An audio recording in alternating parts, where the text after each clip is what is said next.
Muy buenas, queridos amigos del canal literario Arge. Vamos a continuar la lectura de la filosofía de Heráclito, escrito por el profesor Alfredo Llanos. El capítulo tercero, la doctrina. A por ello. Dice así: con el escaso material de los fragmentos salvados del naufragio de los siglos, no es fácil reconstruir la doctrina del filósofo de Efeso. No obstante, alrededor de tan magros elementos se ha acumulado una inmensa bibliografía, a la que han contribuido eruditos de todos los países. Desde la época en que Schleiermacher realizó su traducción en 1807 hasta la fecha, la figura del viejo pensador ha atraído a todos los historiadores del pensamiento antiguo. Estos han abusado su ingenio para llenar las lagunas que presentan sus enigmáticos fragmentos, en los que se hace gala de un estilo oracular y sentencioso sin olvidar la belleza y la fuerza de sus metáforas. Heráclito fue sin dudas, a juzgar por lo poco que resta de su obra, un soberano artista de su idioma, que se expresó en dialecto jónico, pero esto no es más que el ropaje con que viste sus potencias ideales, las que han atravesado los tiempos y han subyugado la imaginación y el intelecto de los hombres con su extraordinario hechizo. Quizá la influencia mayor de Heráclito se ha ejercido sobre Hegel, quien aprovechó genialmente las sugestiones del más ilustre de los presocráticos para adaptarlas a las exigencias de su método dialéctico, con las profundas proyecciones que éste ha tenido en la filosofía posterior. La deuda ha sido reconocida por el propio creador de la ciencia de la lógica, quien admite que no hay proposición de Heráclito que no haya merecido el honor de ser incluida en esta obra. El logos es la pieza central de la filosofía de Heráclito. El comienzo de su libro, según el testimonio de Sexto Empírico, es una afirmación de la verdad y la existencia de ese logos. Él determina el curso de todo lo que acontece, como ley del devenir. Este logos es común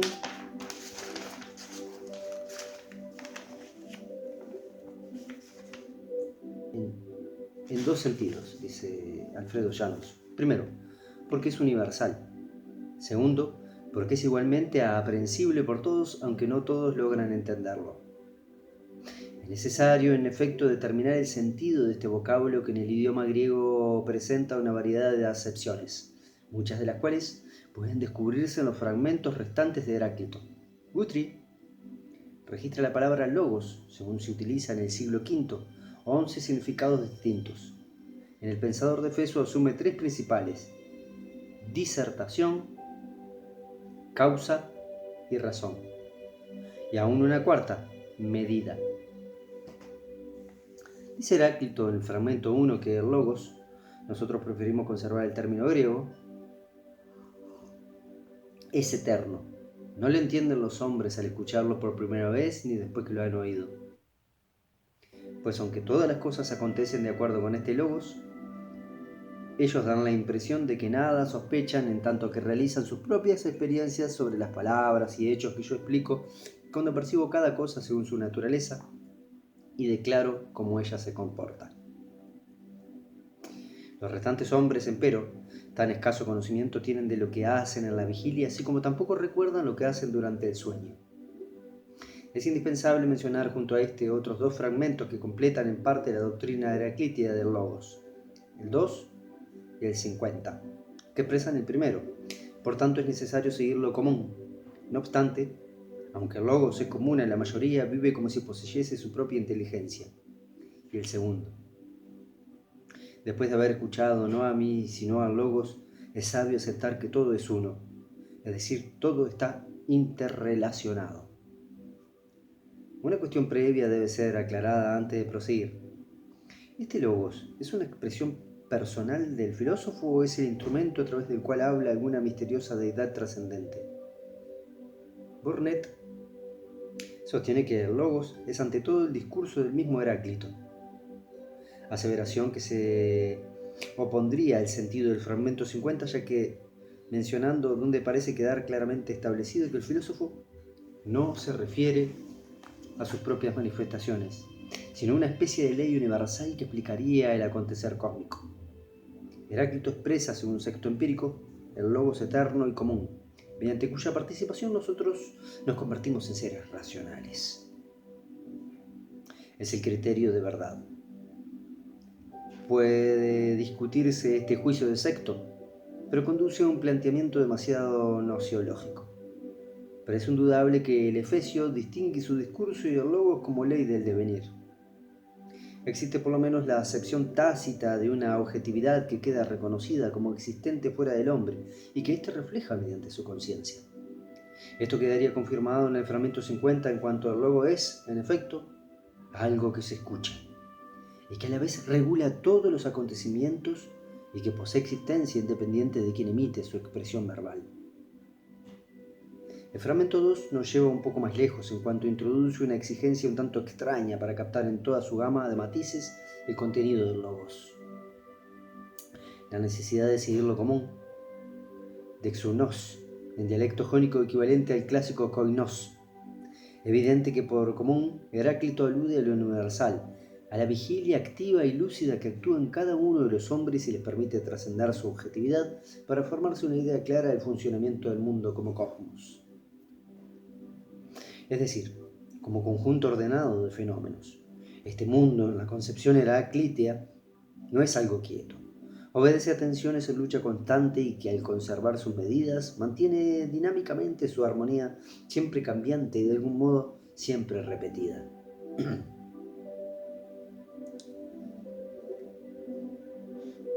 Tal vez los estoicos fueron incluidos por esta doctrina que se aproxima bastante a su designio, de vivir de acuerdo con la naturaleza. Sin embargo, la semejanza es superficial, ya que en el fondo es resultado de intenciones muy diferentes.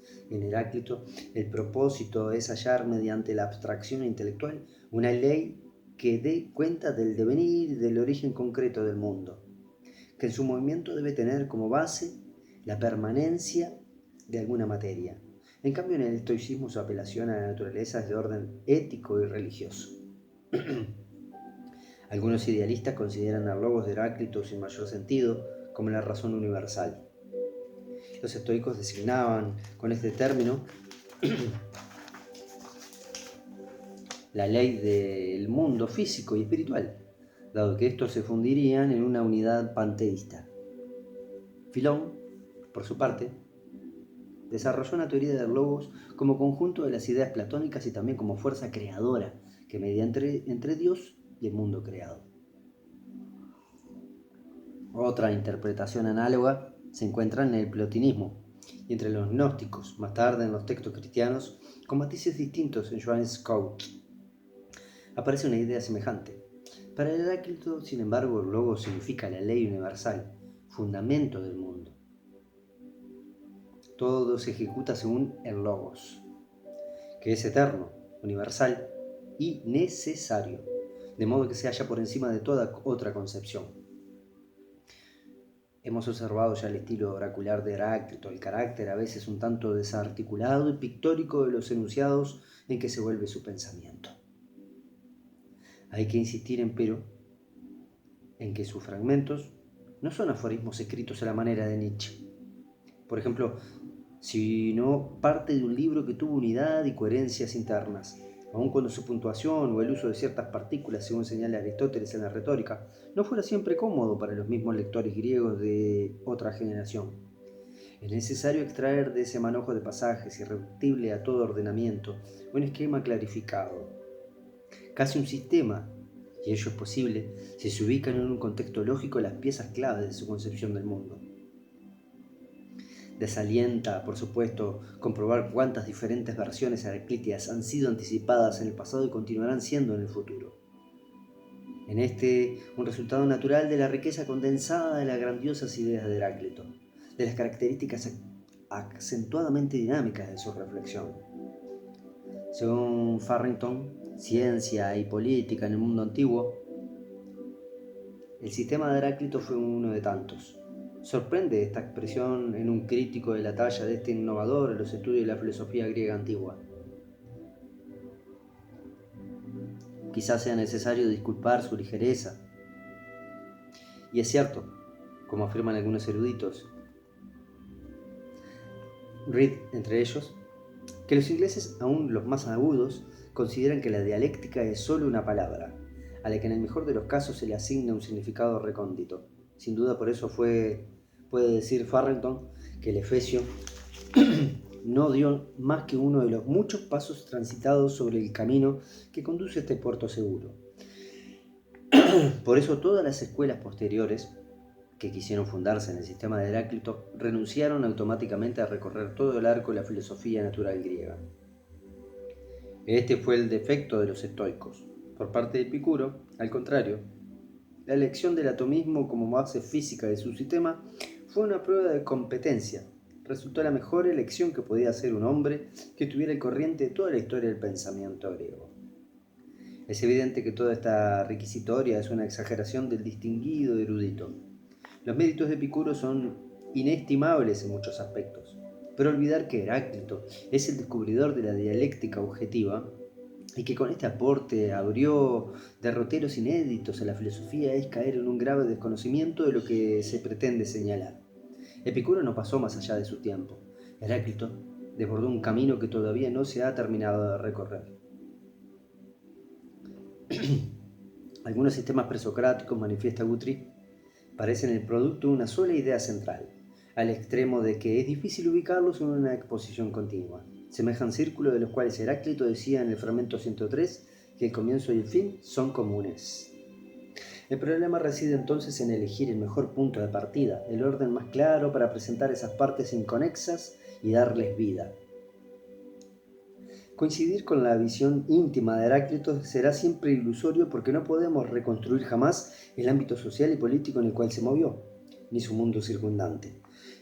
La filosofía puede salvar su responsabilidad, en cambio, en tanto intenta revivir el pensamiento de un creador de primera magnitud, no para restaurarlo, sino para ampliar la brecha en el conocimiento de la objetividad que nos rodea y realiza los necesarios ajustes a fin de que nuestra subjetividad sea capaz de adaptarse a lo real, concreto y reflejarlo sin apoyarse exclusivamente en la fantasía y la imaginación. Por supuesto, esto no significa negar el apoyo que tales facultades puedan brindar, ya que siempre asoma una rica vena poética en este pensador. En el fragmento 1 ya citado, Heráclito culpa a los hombres de comportarse en sus horas de vigilia como si estuvieran dormidos, lo que alude indudablemente a una vigilia intelectual y no simplemente biológica. El nexo entre esa exigencia y la necesidad de seguir lo común, lo específicamente humano, no queda claro. Un pasaje de Plutarco nos puede servir de guía cuando expresa que Heráclito dice que durante la vigilia se comparte un mundo común, pero que en el sueño cada hombre retoma el suyo propio. Es necesario entonces desde el punto de vista psicológico seguir un orden de ideas que explique la concepción de filósofos sobre el sueño y la vigilia y su relación con los principios por los cuales se gobierna el mundo. Hasta esa época, los mundos material y espiritual se hallaban unidos y funcionaban así sin mayor dificultad. Más tarde, se han separado claramente y parte de la oscuridad que atribuye a Heráclito surge del hecho de que su especulación tan sutil lo ha tornado incomprensible. En efecto, en una etapa en que la materia y el espíritu, lo concreto y lo abstracto empiezan a pensarse por separado, según el creciente proceso de abstracción que se observa, por ejemplo, los filósofos milesios, Tales, Anaximandro, Anaxímenes, frente a los cuales el efesio representa en tal sentido un verdadero salto dialéctico. Que esta tendencia hacia el abstracto en el discurso de la filosofía griega se deba a la presencia del pensamiento de Parménides nos resulta fácil de aceptar hoy. Después de las investigaciones de Reinhardt y de Sarbo, que obligan a corregir la cronología presocrática en la parte que corresponde al pensador de Elea, en cuyo fragmento número 6 se creyó ver siempre, aunque erróneamente, una polémica contra Heráclito, se acepta ahora que ambos pensadores fueron contemporáneos y que la posibilidad de poder pensar el ser solo como algo corpóreo, si se da en Parménides, parece un resabio místico, de origen pitagórico, por lo que delata el aspecto formal del poema de aquel, y no una evolución que acentúe solo la parte abstracta o lógica de su especulación. Heráclito ahonda la abstracción, sin cortar amarras con la realidad ni hacer concesiones al misticismo, ni renuncia tampoco a la imaginación en lo que tiene de creadora. Está en el camino que adoptará la filosofía y la ciencia del futuro. las que tratarán de explicar el mundo no como una ficción de la fantasía, sino como un racionalismo dinámico que refleja un mundo concreto, que parte de las sensaciones que ofrecen los sentidos, pero que el logo las elabora para dar de los fenómenos una imagen real y coherente. Esta imagen para Heráclito no es una ilusión, es una verdad abstracta, sí, pero que debe ajustarse a los hechos merced al poder de síntesis de nuestro intelecto. Un ser más allá de la physis es impensable en la concepción heraclitia. El logos, como ley del acontecer, trasciende al hombre individual y al individuo hundido en el sueño, pero no crea ninguna trascendencia porque el mundo carece de origen, ha sido, es y será eterno, según el fragmento 30. Y no puede explicarse desde fuera de él. Y el logo no es un ser, es el medio que nos permite dar cuenta de él a través del devenir. Es en efecto el ser de la realidad actuante y cambiante frente al ser de la realidad dada como constante. Parménides, en cambio, al negar el movimiento y plasmar un esquema fijo y permanente del ser, se enredó en diversas contradicciones. En primer término, trazó un cuadro material del ser debido a su lenguaje metafórico, pero le niega materialidad, lo que no impidió, como afirma Burnet, que se convirtiera en el padre de todo materialismo. Sobre todo al considerar el desarrollo inmediato de la filosofía griega en los sistemas de Demócrito y Anaxágoras. En efecto, este, con las homeomerías y el abderita con sus átomos, no hacen más que disolver el ser de Parménides, es decir, introducen el movimiento en aquella esfera fantástica, bien redondeada, que el pensador de Lea había separado de la fisis, originaria en flamante contradicción con la realidad en continuo hacerse y con el curso de actuada abstracción que viene experimentando la filosofía milesia. Mas es indispensable precisar que este proceso abstractivo no pretende reemplazar el mundo real, sino reflejarlo intelectualmente con la máxima exactitud en tanto se modifica. El logos, en consecuencia, la ley por la cual se ordena el mundo y que puede ser aprendida por las mentes humanas, es universal y todo lo penetra. Así, cuando Heráclito afirma que debemos adherirnos a lo que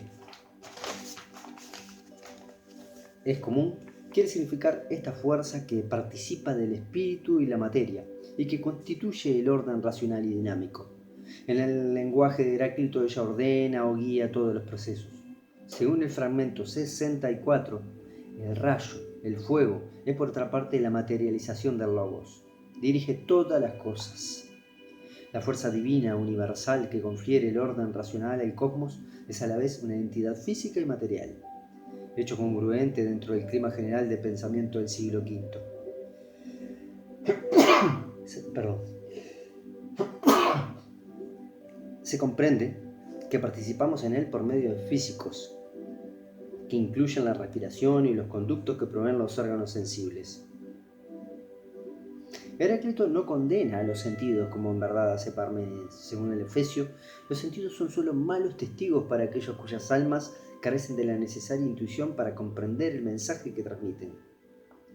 Las cosas que pueden ser vistas, oídas y aprendidas son las que prefiero. Y aún agrega, los ojos son testigos más exactos que los oídos. Los sentidos, pues, son para los seres humanos los canales primarios de comunicación con el logos externo. Resulta adecuado aquí completar los fragmentos heraclitios con una referencia a su doctrina, registrada por Sexto Empírico, la que puede aceptarse en general a pesar de su terminología escéptica. Sexto describe el logos común y eterno, mediante cuya participación nos convertimos en logikoi, esto es, en seres capaces de pensar. Esta sería para el Efesio la norma de verdad por la cual la que aparece a todos en común, o sea, digno de confianza porque resulta captado por el logos divino y común. Pero lo que ocurre uno solo no debe ser creído. Los sentidos son las vías a través de las cuales, así como por la respiración, atraemos al logos físicamente. Estos canales son comparados con ventanas a través de las cuales el nous, o la mente, en nosotros, en los momentos de vigilia, nos comunica con el exterior. Y al establecer el contacto con lo que nos rodea, produce el pensamiento. En el sueño, sin embargo, estos conductos sensibles están cerrados y así la mente es incapaz de comunicarse con lo externo. Puesto que durante el sueño estamos vivos, la separación no es completa. La respiración se mantiene como único medio de contacto con las fuentes exteriores de la vida, como una raíz, según dice Sexto. En este caso todavía participamos en cierta medida de la actividad cósmica que es presumiblemente la razón por la cual Heráclito dice que los durmientes son actores que cooperan con lo que acontece en el mundo. La respiración, en apariencia, es suficiente para preservar la vida, pero no la racionalidad. Y cuando es así, aislada la mente pierde el poder de su memoria. El mismo Sexto cita en apoyo de su acerto los fragmentos 1 y 2. En el sueño, por cierto, uno se retira a un mundo privado. Nadie comparte nuestros sueños como son compartidas las experiencias de la vigilia. Quien se retira a su mundo propio aniquila el elemento racional y lo separa del logos verdadero y universal del que debe alimentarse. Los que así proceden son comparados con alguien que posee la intuición rudimentaria de un hombre vulgar, semejante a los durmientes respecto de un hombre despierto. Si esta interpretación es exacta, parecería que Heráclito tenía una prefiguración de la verdad que después debería ser formulada por Protágoras. Vamos a ver. Según la cual el hombre es la medida de todas las cosas, es decir, resulta el juez de sus propias sensaciones, no en el sentido que éstas son propiedades individuales, sino que forman parte de la racionalidad que el hombre puede desarrollar a partir de la sensibilidad para conocer el mundo que lo rodea y descubrir sus leyes. Hay un mundo común de la verdad, pero este solo es alcanzable si se va más allá de las sensaciones desordenadas y se extraen conclusiones de ellas mediante la reflexión. Se explica así, en consecuencia, que Heráclito y sus seguidores consideraran que el principio era el fuego.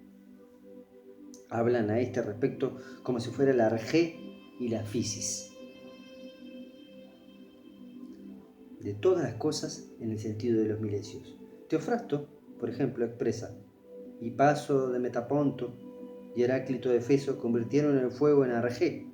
Según ellos, en el fuego se originan las cosas existentes, mientras la condensación y la rarefacción y el fuego vuelven otra vez, en el supuesto de que él es la physis subyacente. Heráclito sostiene que todo es modificación del fuego. Aristóteles, por su parte, registra el fuego de Heráclito como su primera causa, junto con el agua de Tales, el aire de Anaxímenes y Diógenes de Apolonia y sus 4 elementos primarios de Empédocles.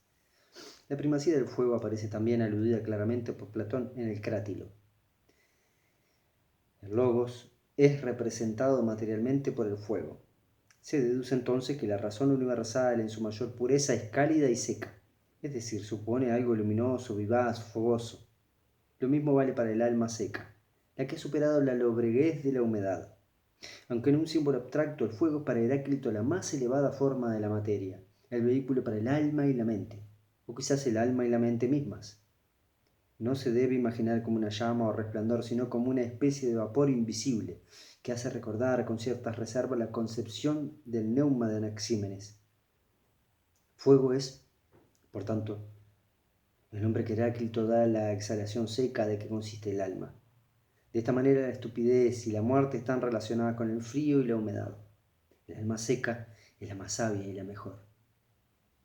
Todas las cosas se hallan en un cambio cíclico continuo y el alma interviene materialmente en la conversión mutua de los elementos. Para las almas, fragmento 36, devenir agua es la muerte. Para el agua, empero, la muerte es convertirse en tierra. De la tierra surge el agua y del agua el alma, puesto que cada elemento vive por la muerte del otro o porque devora al otro. Es perfectamente claro que las almas, aunque su naturaleza propia es cálida y seca, participan de la humedad. Aparte del logos, y relacionado con este, habría que aceptar que los fundamentos heraclíticos de la interpretación del mundo están contenidos en 3 postulados generales unidos entre sí. Es decir, primero, la armonía es siempre el producto de los opuestos, de modo que tal armonía está siempre en constante lucha y tensión. Segundo, todo se halla en continuo movimiento y cambio. Y tercero, el mundo es fuego viviente y eterno. La consideración sobre estos supuestos permitirá retornar al logos como ley del devenir, con mayor entendimiento y captar las limitaciones que éste impone sobre la lucha constante y el cambio en el universo. La especulación de Heráclito, según vimos observando a través de esta exposición, se relaciona con la escuela milesia en lo que tiene de naturalista y dinámica. así como también en el proceso de gradual abstracción. Es un enfoque objetivo de un mundo en perpetuo movimiento, vale decir que la conciencia, palabra inexistente en el vocabulario de Heráclito, lo refleja en su contenido concreto y cambiante, en su radical unidad. Es oportuno destacar el nexo entre Anaximandro y el Efesio. El primero subraya la injusticia de la separación a partir de la apeiron, que las cosas deben reparar mediante su regreso al punto donde partieron. El fragmento de Anaximandro rechaza pues la guerra, esencial para el devenir del mundo. Heráclito formula la crítica indirecta de su acontecer según una oposición total. La separación en el Efesio tiene un signo positivo. El fuego originario, expresión material del logos, es una especie de energía primitiva de la que todo surge y se expande de acuerdo con la ley del devenir, el logos, que regula y hace conocer a los mortales. Quienes participan de lo común, algo así como la autoconciencia de los seres en vigilia expectante,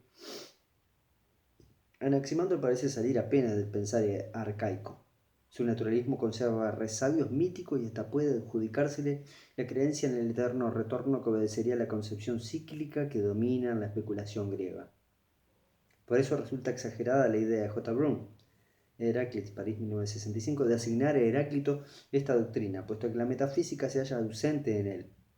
Costas Axelos repite el mismo error, ya que olvida que la vía del logos abre el amplio campo a la dialéctica objetiva cualesquiera sean los medios de que se vale el Efesio para darle a la filosofía un nuevo fundamento. No podemos juzgar a Heráclito en su momento ni reducirlo a un simple fisiólogo que busca solucionar inmediatas el apunte del proceso general del universo, pues ha advertido que todo es gobernado por el todo y nada nace ni muere sino que deviene. Y el devenir es el ser multifacético en su unidad, que Parménides no logró descubrir y contra el que Platón luchó sin descanso para evitar el cambio que amenazaba a todo su sistema.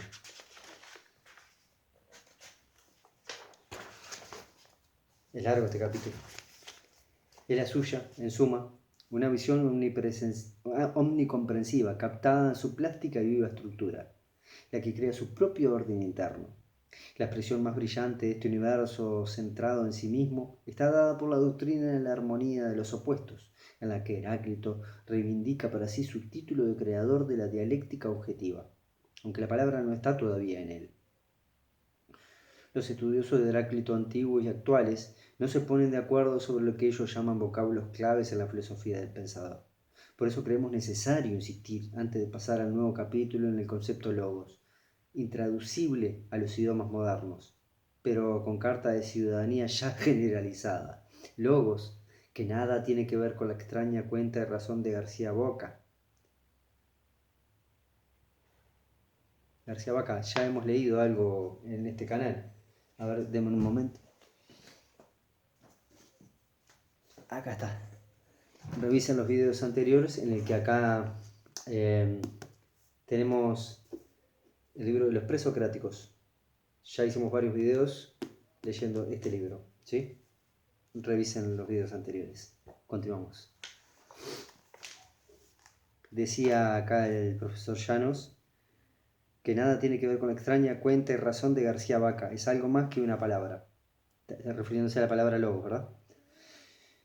Encierra, por lo menos, en Heráclito, la médula de su filosofía. Si se conservara su libro tal vez pudiéramos saber que estuvo más cerca de los modernos de lo que deja traslucir su lenguaje lacónico y deslumbrante, en ocasiones, o bien concentrado y tenso hasta una penumbrosa comprensión que posiblemente la malicia y la envidia convirtió en oscuridad y hermetismo. Como si hubiera mucha prisa en emparentarlo con los iniciados de los misterios órficos eulicinos. Si el fragmento 30 es de Heráclito, y contra él no se ha levantado ninguna autoridad digna de crédito, ¿qué queda de la religiosidad y del intento metafísico, palabra desconocida para Aristóteles, el pensador del Efeso? Si el fuego y su igual la guerra es la materialización del logos y el origen de todo lo visible y lo invisible, ¿cómo puede aceptarse la conflagración apocalíptica y el castigo ígneo que alcanzará a los culpables, tal cual ocurre en la Divina Comedia? Está claro que no ha de haber delitos teológicos en un mundo que es causa sui, poblado por hombres que en todo caso pueden ser idiotas, no pecadores, por no saber seguir lo común o el logos que es o debería ser la facultad receptiva de quienes permanecen en lúcida vigilia para conocer la realidad que los rodea y los constituye. Los sentidos para Heráclito como para Hegel, lo sensible o el esto, forman la base del conocimiento que el logos y la Vernunft ordenan y elaboran hasta llegar al saber absoluto, es decir, el saber capaz de colocar al hombre cabalmente en el mundo. Pero este mundo no funciona en el vacío como quería Parménides, ni regresa atemorizado a su origen a Peirón. Trama que abre las puertas de la mente, según sucede en Anaximandro, ya que hace al ser humano dueño de sí y de su destino, que no es trágico, como suponen los defensores de la cultura, que se incrustó sobrepticiamente en los valores eternos del platonismo, que enfrenta el devenir con el optimismo consciente de un cosmos que se orienta hacia la libertad y la belleza. Agreguemos al pasar que por belleza los griegos, según Heidegger, entendían limitación. Lo bello era tensión y lucha. Hoy el arte es goce. Así para el citado filósofo tal actividad se ha convertido en un problema de repostería. La Odisea de Logos no aparece descrita, pero sí sugerida sutilmente, en los escasos fragmentos y las noticias doxográficas desfiguradas que nos han llegado bajo el nombre de Heráclito. Apodado el Oscuro, epíteto que se representa siempre cargado de animadversión y aún de rencor. Un intento más completo en este sentido, inaceptable sin duda para los especialistas de la filosofía antigua y sobre todo para los filólogos, nos lo ofrece la fenomenología del espíritu, en la cual Hegel, el moderno Heráclito, traza el itinerario de la conciencia sensible, el logos inicial hasta la autoconciencia que se confunde con el saber absoluto que el hombre adquiere después de su experiencia sobre sí y la realidad actuante, es decir, el logos total que actualiza el fuego, el devenir, el Dios, lo eterno, lo uno, que quiere y no quiere ser llamado con el nombre de Zeus. Fragmento 34. Que en el original dice en genitivo senos, esto es, de la vida o de la existencia. Si el viejo pensador no se excede en su humor, creemos a pesar de los eruditos, los entendidos, que el filólogo alemán y universal se lanzó afanosamente tras la huella del logos. Regresó con la solución pormenorizada que en síntesis alcanzó su ilustre antecesor. Según el testimonio de los fragmentos 1 y 2, que para Aristóteles consistía en el comienzo del libro, el cual quizás pereció en el incendio del templo de Artemisa, al que Erostrato, un pirómaco, prendió fuego en el año 356. Ya estamos llegando al final del capítulo. Una aproximación de este tipo corre el riesgo de ser rechazada porque puede aducirse que se trata de comparar doctrinas separadas por una distancia de 25 siglos y unidas por un hilo casi inexistente. No obstante, la reflexión heraclitia sobre lo visible y lo invisible, y aunque en filosofía no cuenta el tiempo ni las pruebas concretas, sino las razones inmanentes que surgen de las doctrinas de estos autores. Heidegger, un buen testigo, se preguntó ¿qué pasa con Marx y su filosofía?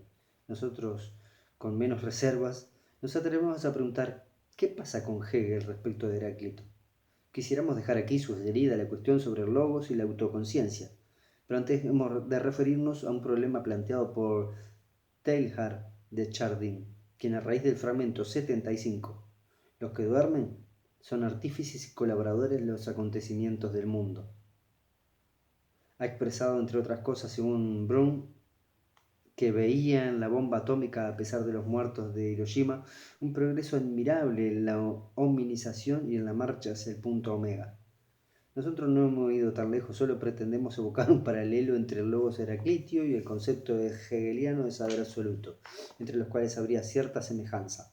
Pensamos que hay un salto de hominización, en efecto, de uno a otro extremo, sin que ello involucre una radiación fatal. No sabemos, por supuesto, lo que hubiera dicho el piadoso sacerdote y antropólogo si la bomba no hubiera sido experimentada in anima vili. Bueno, a leer, muchachos, ya saben. Alfredo Llanos, La filosofía de Heráclito.